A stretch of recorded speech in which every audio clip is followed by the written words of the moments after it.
Hello friend, welcome back to GB academy या YouTube चॅनलवर आपल्या सर्वांचं मनापासून स्वागत आहे। आज आपण 2024चा मराठीचा आपण पेपर सोडवणार आहे। तर याचा कोड आहे H, म्हणजे H कोडचा आपण आज पेपर सोडवणार आहे। तर चला व्हिडिओ शेवटपर्यंत बघा। आज आपण एकदम डिटेल्समध्ये हे प्रश्न बघूया।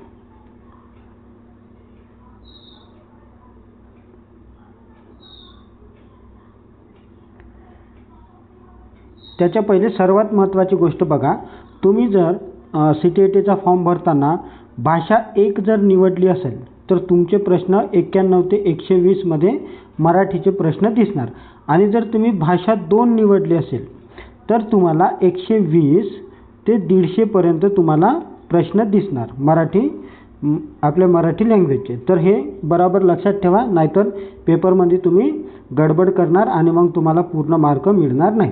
तर बरोबर लक्षात ठेवा, भाषा 1 जर तुम्ही निवडला असेल पर्याय तर 91 ते 120, आणि भाषा 2 जर निवडला असेल तर 120 ते 150 हे प्रश्न तुम्ही सोडवायचे।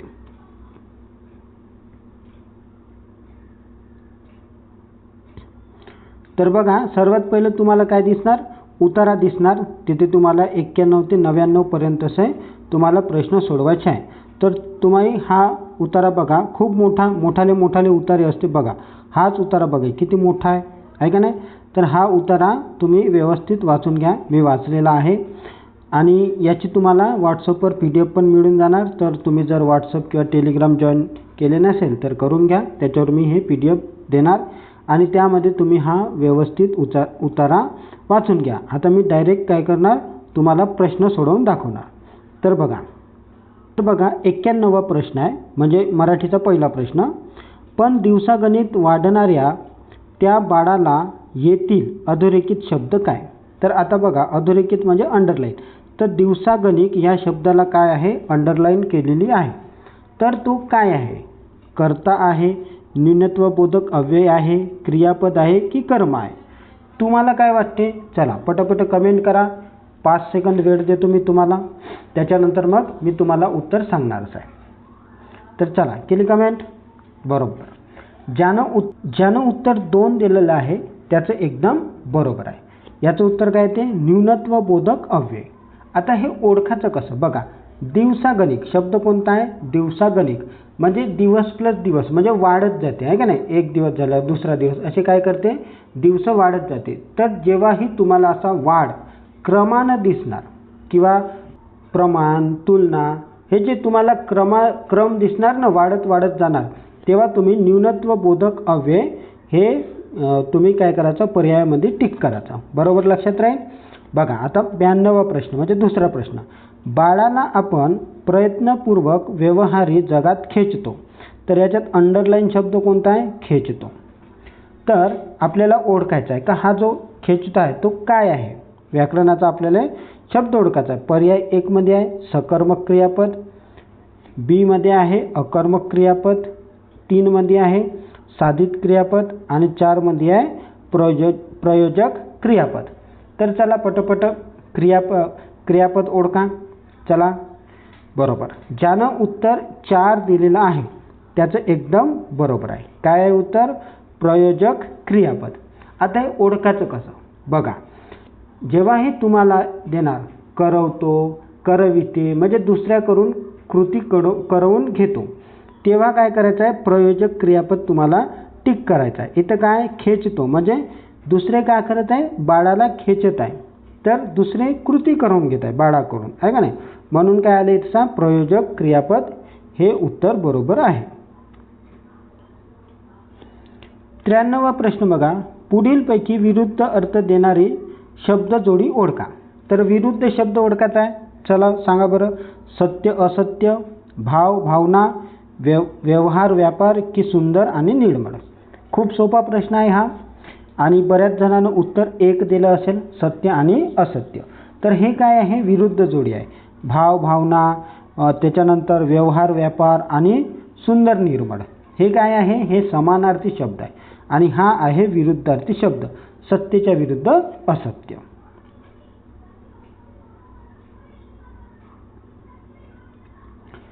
पुढचा प्रश्न बघा, लेखिकेच्या मते बाळ जन्माला आल्याबरोबर कसं दिसतं? आता हा उतार्यावर आधारित प्रश्न आहे, हा काही व्याकरणाचा प्रश्न नाही आहे. तर तुम्ही काय करायचं आहे, मी तुम्हाला PDF देईल, ते बरोबर व्यवस्थित उतारा वाचा. तर ह्या प्रश्नाचं उत्तर आहे पर्याय क्रमांक 3, कोवड्या पोपटी पानासारखं. म्हणजे बाळ जेव्हा जन्माला येते तेव्हा कसं दिसते? कोवड्या पोपटी पानासारखं. याचं उत्तर उतार्यामध्ये आहे, उतारा व्यवस्थित वाचायचा. हे फ्रीचे मार्क असते, हे मार्क जाऊ द्यायचे नाही. प्रश्न क्रमांक 95 बघा, सर्वात निर्मळ रूप यातील निर्मळ काय आहे? कर्म आहे, अव्यय आहे, विशेषण आहे की कर्ता आहे? चला पटपट कमेंट करा काय आहे. तर ह्या प्रश्नाचं उत्तर आहे पर्याय क्रमांक 3, विशेषण आहे. काय आहे? विशेषण. तर निर्मळ विशेषण कसं आहे बघा, हे जे निर्मळ शब्द आहे तो कसा आहे? गुण सांगणारा शब्द आहे. निर्मळ रूप, आपण म्हणतो निर्मळ रूप. तर लहान मुलाचं पण रूप कसं असते? निर्मळ असते. म्हणजे त्याच्याबद्दल काय सांगताय? विशेष माहिती सांगत आहे. तर हे कोणतं विशेषण आहे? तर गुण विशेषण आहे, कारण गुण सांगते, म्हणून याचं उत्तर येणार विशेषण. प्रश्न क्रमांक 96 बघा आता, झाड नको असेल तर आदिवासी काय करतात? चला, झाडांना खत घालत नाही, झाडावर अधिक प्रेम करतात की झाडांना दूषण देतात की झाडांना पाणी घालत नाही? चला, हा पण प्रश्न आहे कुठचा? उतार्यावरचा प्रश्न आहे. तर याचं उत्तर आहे पर्याय क्रमांक 3, झाडांना दूषण देतात. म्हणजे उतार्यामध्ये सांगितलं की झाड नको म्हणजे तोडत नाहीत, जवळ जाऊन शिवागिरी. दूषण म्हणजे काय होते? जवळ जाऊन शिवागिरी करणे. तर त्या झाडाला काय देतात? शिवा देतात आदिवासी लोक, जेव्हा त्यांना झाड नको असेल. तर उतारा व्यवस्थित वाचा, तुम्हाला त्याच्यामध्ये याचं उत्तर मिळणार. तर पर्याय क्रमांक 3 याचं उत्तर आहे.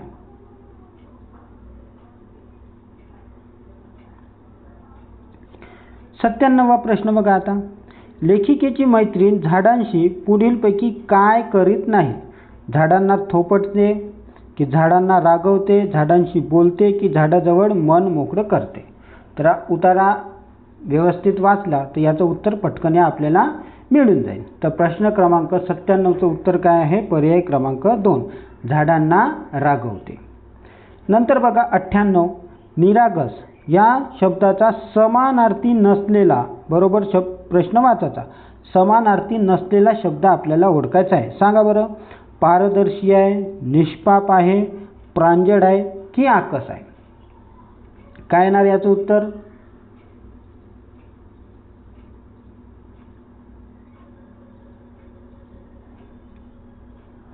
तर याचं उत्तर काय येणार? पर्याय क्रमांक 4, आकस.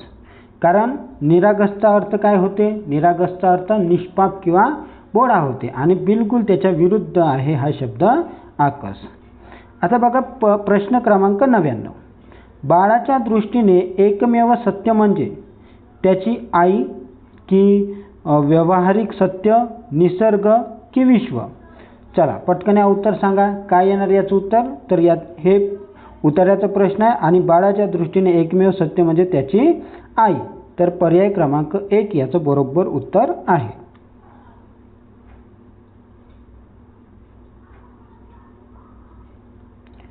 आता बघा प्रश्न क्रमांक 100 ते 105 याच्यामध्ये तुम्हाला अशी कविता दिसणार आणि येथे तुम्हाला 6 प्रश्न कवितेवर विचारले जाणार. तर कविता पण व्यवस्थित वाचायची.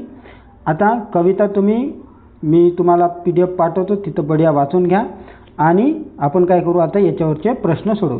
छोटीशीच कविता आहे, ठीक आहे. व्हिडिओ थांबवून पण वाचू शकता, इथं दिसत पण आहे तुम्हाला.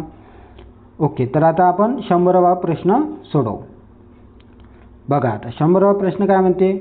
तुझ्या घरावर कौलावर असेल बरसत यातील अधोरेखित शब्दाचे व्याकरण ओळखा. आता दोघाला आहे, घरावर आणि कौलावर, ह्या दोघा शब्दाला काय आहे म्हणजे अंडरलाईन केलेली आहे. तर आता तुम्हाला ओळखायचं आहे याचं उत्तर कोणतं आहे? केवळ प्रयोगी अव्यय आहे की क्रियाविशेषण आहे की उभयानी अव्यय आहे की शब्दयोगी अव्यय आहे? चला पटापट उत्तर कमेंट करा, 5 सेकंदमध्ये उत्तर आलं पाहिजे. तर याचं उत्तर काय येते? याचं उत्तर येते पर्याय क्रमांक 4 शब्दयोगी अव्यय. तर शब्दयोगी अव्यय म्हणजे काय? तर शब्दयोगी अव्यय म्हणजे काय होते? की नाम किंवा सर्वनामाला दुसऱ्या शब्दाशी संबंध जोडणे म्हणजे शब्दयोगी अव्यय येते. ते तर हे जे आहे यांचा संबंध जोडला आहे घरावर, कौलावर, आहे का नाही? तर वर काय ते? वर हे बरोबर लक्षात ठेवा, कारण याच्यामध्ये बघा घरावर आहे का नाही, कौलावर, तर असा यांचा बरं संबंध जोडलेला आहे. पुढचा प्रश्न बघा 101 घेऊन या पाऊस आला यातील पाऊस काय आहे? आता बघा ह्या इतका सोपा प्रश्न आहे का याच्यासाठी तुम्हाला कविता पण वाचायची गरज नाही. पाऊस काय आहे बरं सांगा बरं? नाम आहे, कर्ता आहे, नाम आहे का समूहवाचक नाम आहे का विशेषण आहे? हे तर खूपच सोपी आहे का नाही? पाऊस हे एक नाम आहे. तर याचं उत्तर काय आलं? पर्याय क्रमांक 2 नाम. त्याच्यानंतर 102 वा प्रश्न बघा मौन तुझे ओथंबून भरले यातील ओथंबून म्हणजे रिकामी जागा. तर ओथंबून म्हणजे काय येते? तर पूर्ण भरलेले का मिटल्या डोळ्यांनी भरलेले की काटोकाट भरलेले की अर्धे भरलेले? काय आहे उत्तर? कविता वाचली बरोबर व्हिडिओ थांबवून? तर मग आता उत्तर सांगा काय आहे उत्तर याचं? तर उत्तर आहे पर्याय क्रमांक 3 काठोकाठ भरले. ओथंबून म्हणजे काय होते? भरून वाहण्याच्या स्थितीत असते. म्हणजे असं एखादी धरण आहे समजा, ते धरण आता डस्तुडुंब भरलं, आता इथून वाहणार असतं, तर त्या स्थितीमध्ये असणे त्याला काय म्हणते? काठोकाठ भरणे किंवा ओथंबून वाहणे. म्हणजे बिलकुल भरलेला, आता बिलकुल इथून वाहणार. तर याचं उत्तर काय आलं? काठोकाठ भरले. प्रश्न क्रमांक 103 बघा कवीच्या मते आलेला पाऊस कशाचे प्रतीक आहे? पर्याय आहे 1 नंबरवर घेतलेल्या निरोपाचे, मनातील आनंदाचे, उदासीनतेचे की सुकलेल्या फुलाचे. तर काय आहे? तर पर्याय क्रमांक 3 उदासीनतेचे प्रतीक आहे. आता 104 बघा प्रस्तुत कवितेतून कवीने पुढीलपैकी काय व्यक्त केले आहे? स्वर्ग सुखाचा आनंद की फुलाचे महत्त्व की विरह भावना की पावसाचा विरामय आनंद? तर कवीने काय व्यक्त केलेले आहे? तर कवीने व्यक्त केला आहे विरह भावना. तुम्ही कविता व्यवस्थित वाचली तर तिथे तुम्हाला विरह भावना दिसेल. म्हणजे निरोप आणि मिटलेले डोळे तिथं, त्याच्यानंतर आठवण पण ते कवितेमध्ये आहे. म्हणजे काय आहे? विरह आहे. विरह म्हणजे काय होते माहित आहे ना? चला पाहू आता किती जणांना माहित आहे. कमेंट करा बरं तुम्ही विरह म्हणजे काय?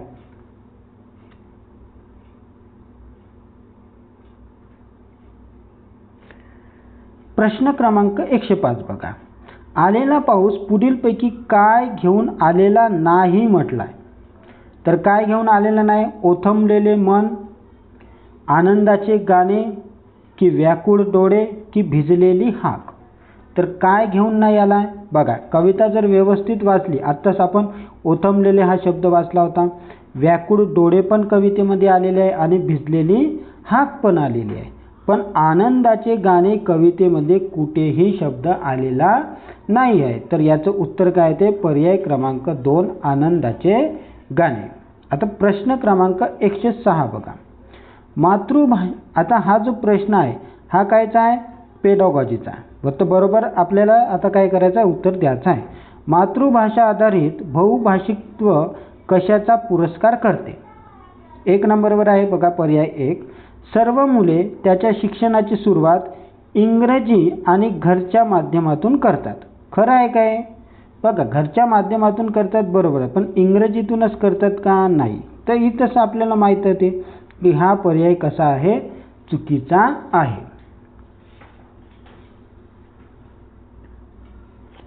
दुसरा पर्याय बघा आता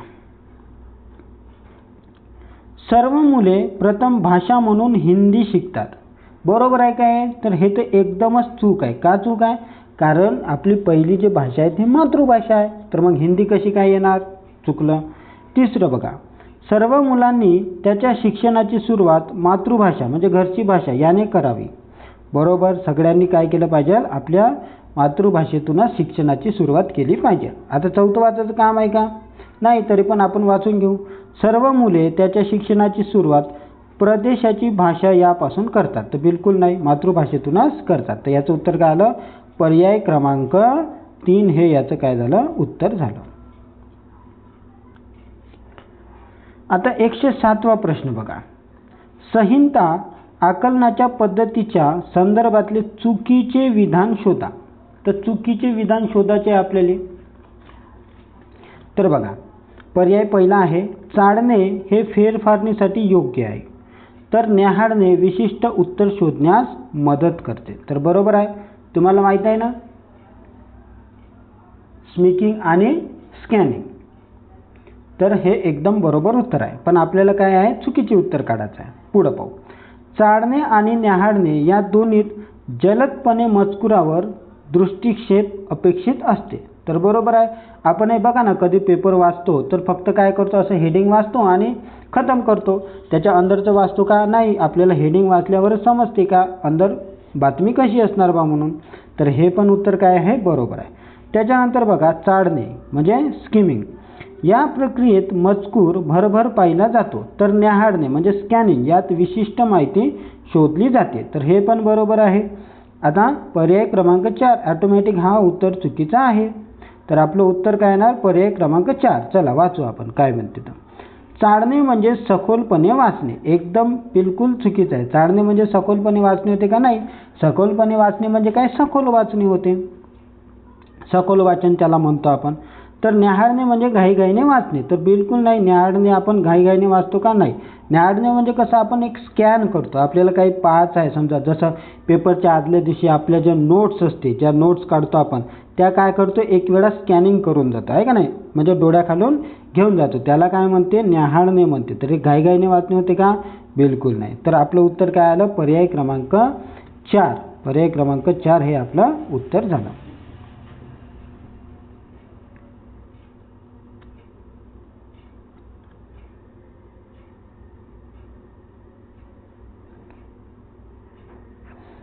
प्रश्न क्रमांक 108. जेव्हा मुले भाषेच्या माध्यमातून वस्तू, घटना, सभोवतालच्या घटनाबद्दल विचारतात तेव्हा ते इतरांपेक्षा कोणत्या भाषिक घटकांचा अधिक वापर करतात? तर चला सांगा बरं. पर्याय आहे 1 नंबरवर सूचनात्मक, स्वयंशोध की काल्पनिक की नियंत्रण. चला 5 सेकंद वेळ देतो तुम्हाला. चला पटपट याचं उत्तर मला कमेंटमध्ये सांगा. तर याचं उत्तर काय ते? पर्याय क्रमांक 2. ज्यांनी पर्याय क्रमांक 2 दिलं त्यांचं एकदम बरोबर आहे. तर काय होते? स्वयंशोध म्हणजे जसं एखादी वस्तू असेल किंवा घटना किंवा सभोवतालचा विचार करणे, म्हणजे स्वतःहून काय करते? ते शोधून घेणे. त्याला काय म्हणतो आपण? स्वयंशोध. एखादी लहानचं मुलगा घ्या ना, त्याची वस्तू तुम्ही लपवून ठेवा, तो काय करते? स्वतःहून ती वस्तू शोधते.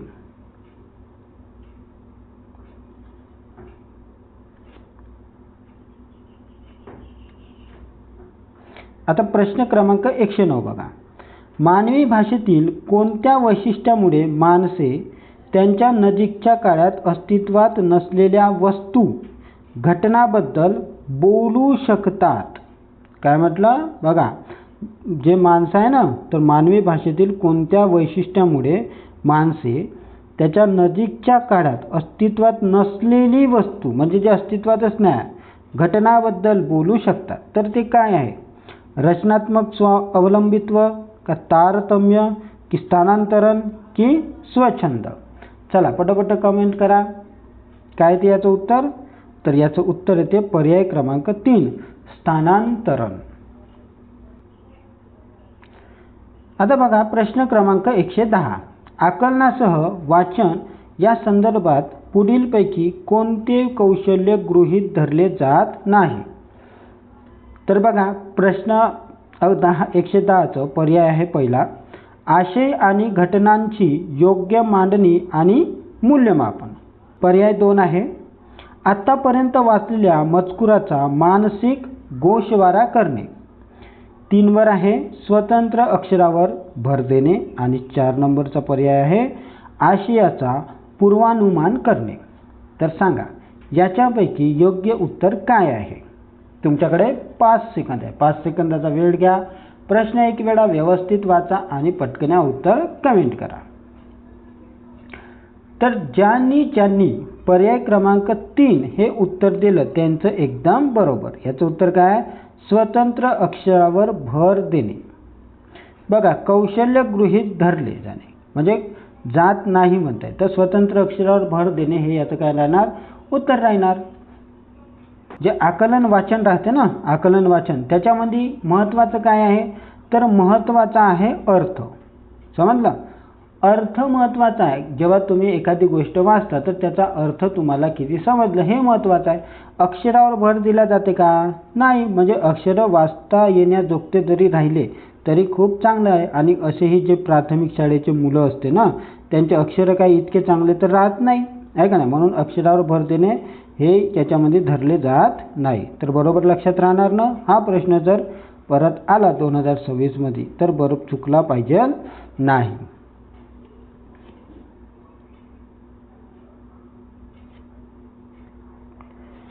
प्रश्न क्रमांक 111 पाहता. पुढीलपैकी व्याकरण अनुवाद म्हणजे ट्रान्सलेशन माध्यमातून द्वितीय भाषा शिकण्याचे कोणते वैशिष्ट्य नाही म्हणते? काय विचारलं? कोणते वैशिष्ट्य नाही? तर बघा, पहिलं, थेट दुसऱ्या भाषेत बोलणे आणि नंतर दोन्ही भाषांचा व्यावहारिक नियमाशी तुलना करणे. 2 नंबरचा पर्याय आहे भाषेच्या वर्तनापेक्षा भाषेच्या घटकावर भर देणे.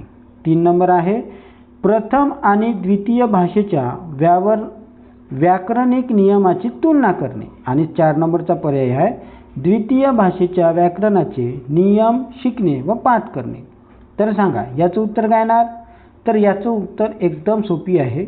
याचं उत्तर येणार पर्याय क्रमांक 1, थेट दुसऱ्या भाषेत बोलणे आणि नंतर दोन्ही भाषांचा व्याकरणिक नियमांची तुलना करणे. तर हे काय राहणार? याचं वैशिष्ट्य नाही. थेट दुसऱ्या भाषेत बोलतो का आपण जेव्हा अनुवाद करायचा राहते तेव्हा? नाही. तुम्ही आपणच पहा ना, आपण जेव्हा इंग्रजी शिकलो, आहे का नाही? मी तरी जेव्हा इंग्रजी शिकलो तेव्हा कसं पहिलं ते मराठीमध्ये काय करत होतो? समजून घेत होतो, मनातल्या मनात बोलत होतो, मग त्याचा इंग्रजीमध्ये विचार करत होतो आणि मग बोलत होतो. थेट बोलत होतो का? नाही. आणि सर्वजण असेच करते, पहिलं मनात विचार करणार आणि मग त्याचा इंग्रजी जुळवाजुळव करणार आणि मग ते इंग्रजी बोलणार. म्हणून पर्याय क्रमांक 1 हे काय झालं? याचं उत्तर झालं. आता बघा, पर्याय 112वा प्रश्न बघा. शिक्षिका आपल्या विद्यार्थ्यांना विचारते, मी दिलेल्या अनुभवावर आधारित प्रश्नाची उत्तरे तुम्ही कशी लिहिलीत आणि त्यांची उत्तरे देताना तुमच्या मनात नक्की काय सुरू होते? हे रिकाम्या जागा याचे उदाहरण आहे. कायचे आहे? अधिभाषिकता, अधिसंकेत विज्ञान की अधिज्ञानात्मकता की काल्पनिक पदबंध? चला पटापट याचं उत्तर मध्ये कमेंट करा. आणि 112चं उत्तर आहे अधिज्ञानात्मकता. हे काय झालं? याचं उत्तर झालं.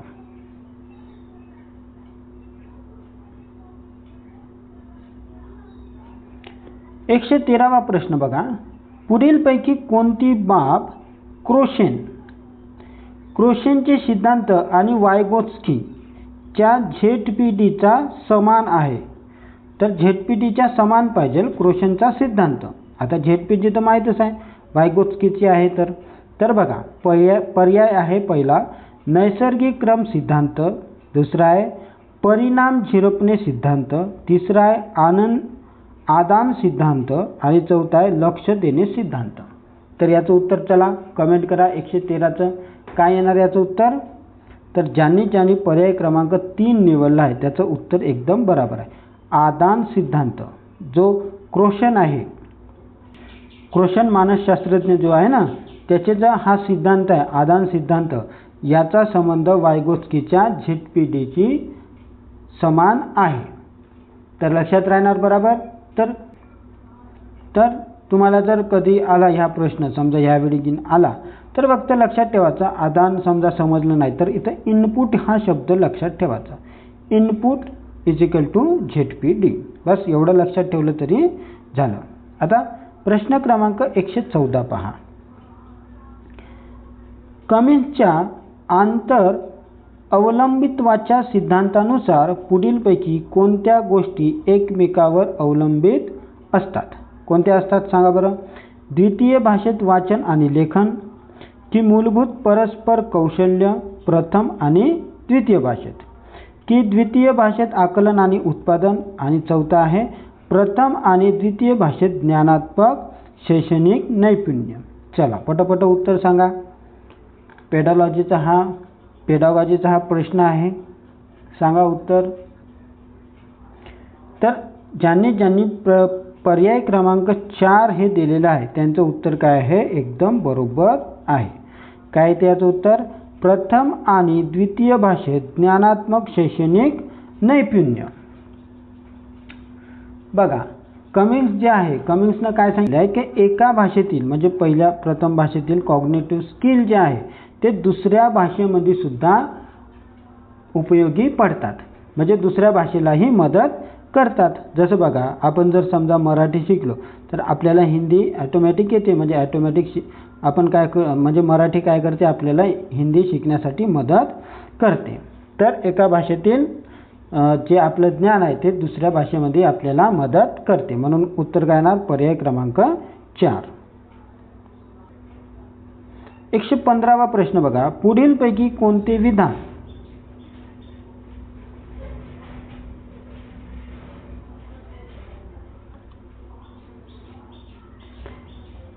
अक्षरापासून वाचन सुरू करण्याऐवजी शब्द आणि लहान गोष्टीपासून सुरू करण्याच्या संदर्भात समर्थन करत नाही म्हणते?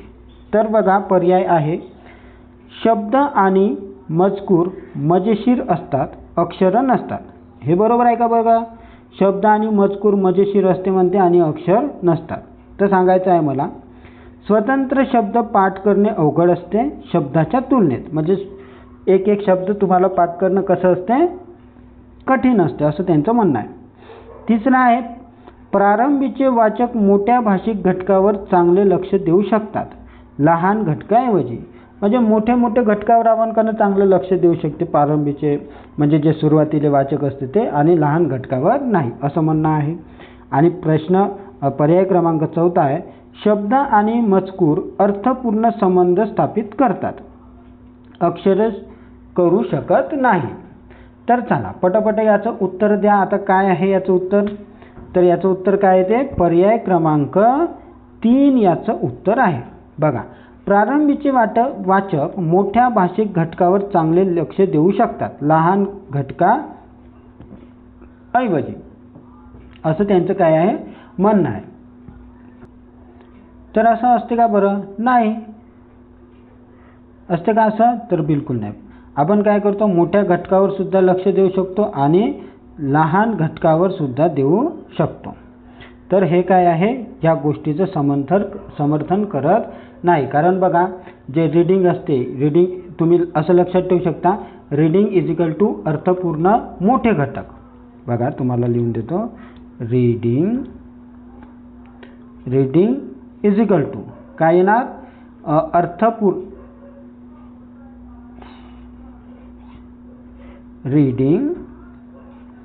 रीडिंग इज इक्वल टू अर्थपूर्ण, बरोबर उमटत नाही आपण, हां अर्थपूर्ण मोठे घटक. हे लक्षात ठेवा मोठे घटक. आणि मग याचा संबंध कुठं देतो? तर याचा संबंध येतो शब्द मजकूर याच्यासोबत राहतो. फक्त लहान शब्दाकडे राहतो का याचा फोकस? नाही. तर त्याच्यामध्ये सर्व येते, शब्द येते, मजकूर येते, फक्त लहानच घटक नाही आहेत. तर म्हणून पर्याय क्रमांक 3 हे याचं उत्तर आहे. बरोबर लक्षात ठेवा.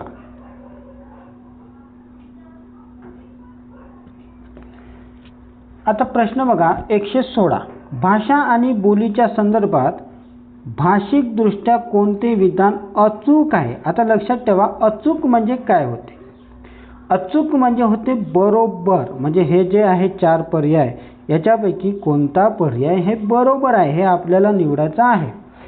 तर कोणी काय करते घाईमध्ये अचूक म्हणजे बरोबर वाचत नाही, त्याला वाटते का हा चुकीचा आहे, मग पटकन या गोल करून घेतो आणि मग त्याचं उत्तर चुकते. तर तुम्ही अशी गडबड करू नका. पेपरमध्ये पास होण्याचे 3च नियम आहे. पहिला नियम म्हणजे प्रश्न बरोबर वाचा. दुसरा नियम म्हणजे प्रश्न बरोबर वाचा आणि तिसरा नियम म्हणजे प्रश्न बरोबर वाचा. तर प्रश्न व्यवस्थित जर वाचले ना, CTET ही काही खूप कठीण म्हणजे परीक्षा नाही आहे. मला तर वाटते CTET खूप सोपी हे आहे, परीक्षा आहे आणि पहिल्याच प्रयत्नामध्ये CTET पास होऊ शकतो आपण. कारण याच्यामध्ये जास्त करून तर पेडॉलॉजीवरच प्रश्न असते आणि आपण शाळेमध्ये शिकवतच असतो, त्याच्यामुळे आपल्याला पेडॉलॉजी तर चांगल्या प्रकारे येतच असते. तर चला या प्रश्नाचं उत्तर द्या. काय येते 116च्या प्रश्नाचं उत्तर? तर ह्या प्रश्नाचं उत्तर काय? पर्याय क्रमांक बी. भाषा आणि बोलीची भाषिक पृथगात्मकता दाखवणारे कोणतेही योग्य निकष नाही. हे काय आहे याचं उत्तर आहे. बघा, भाषा आणि बोलीची सीमा ठामपणे ठरवता येत नाही. तुम्हाला माहीतच आहे ना, सीमा ठरवू शकतो का आपण? नाही ठरवू शकत. तर हे काय झालं, याचं उत्तर झालं. 117 बघा आता.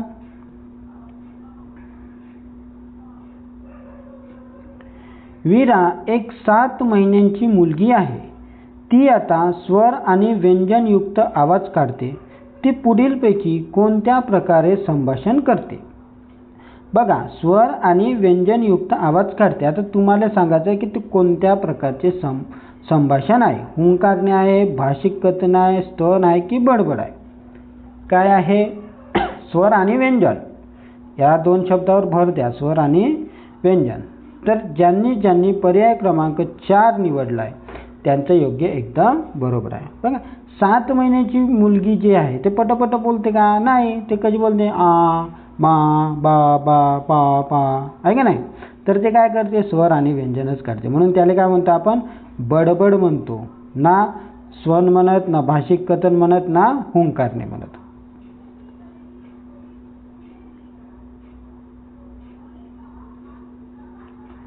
बघा, 118 क्रमांकाचा प्रश्न आहे. उत्पादक शब्दसंग्रह म्हणजे? आता या शब्दसंग्रहावर प्रश्न आलेला आहे. तर याचं उत्तर काय आहे सांगायचं आहे मला. पर्याय 1 आहे, लेखनात आणि बोलण्यात वापरतो तो शब्द. बरोबर आहे का? सांगा मला. पर्याय 2, वाचकास नवीन असलेला शब्द. की पर्याय 3, शब्द जसे ऐकतो तसे ओळखणे. की पर्याय 4, ओळीच्या पलीकडे जाऊन शब्द वाचल्यास लक्षात येते. काय आहे याचं उत्तर? चला पटकन सांगा, कमेंट करा. तर उत्पादक म्हणजे होते लेखनात आणि बोलण्यात वापरतो तो शब्द. त्याला काय म्हणतात? उत्पादक.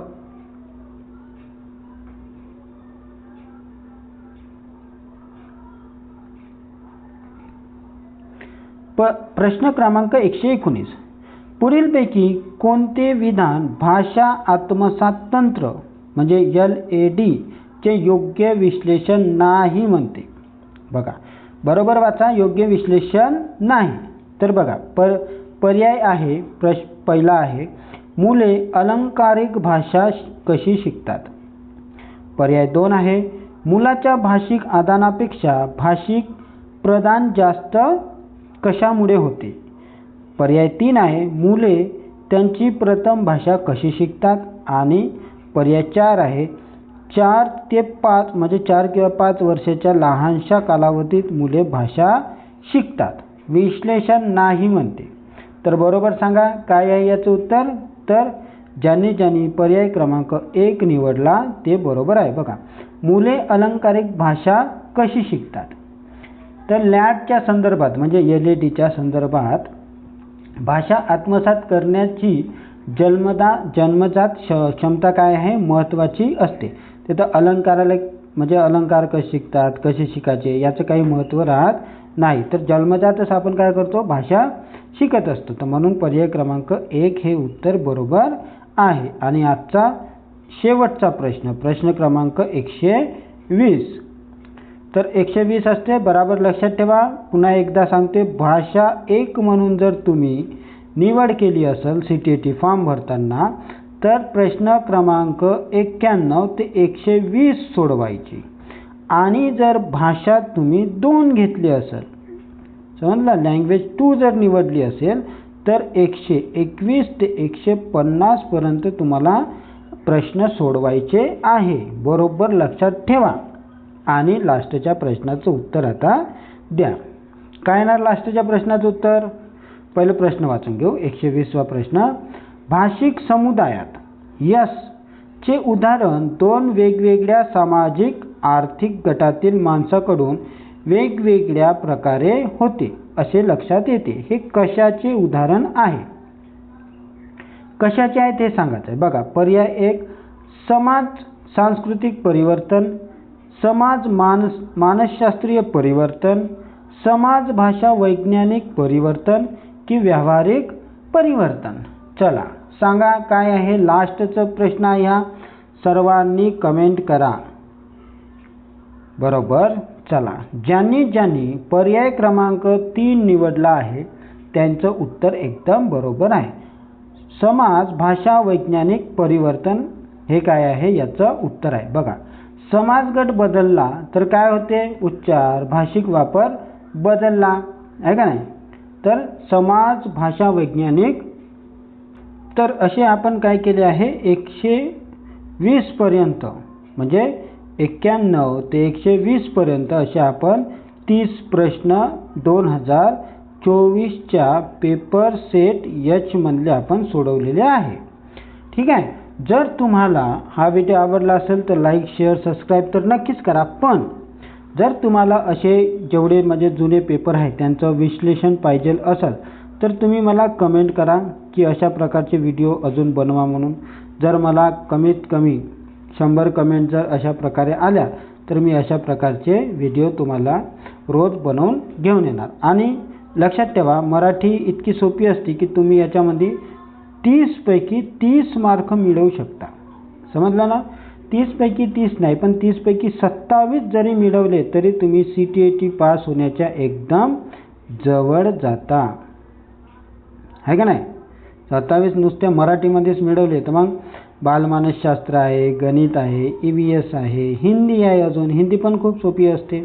ठीक आहे. तर CTET पास होणे काही खूप मोठी गोष्ट नाही. तुम्ही आरामशीर 90 प्लसच नाही तर तुम्ही जवळपास 120 प्लस मार्क पहिल्याच प्रयत्नामध्ये घेऊ शकता. त्यासाठी काय करावं लागेल?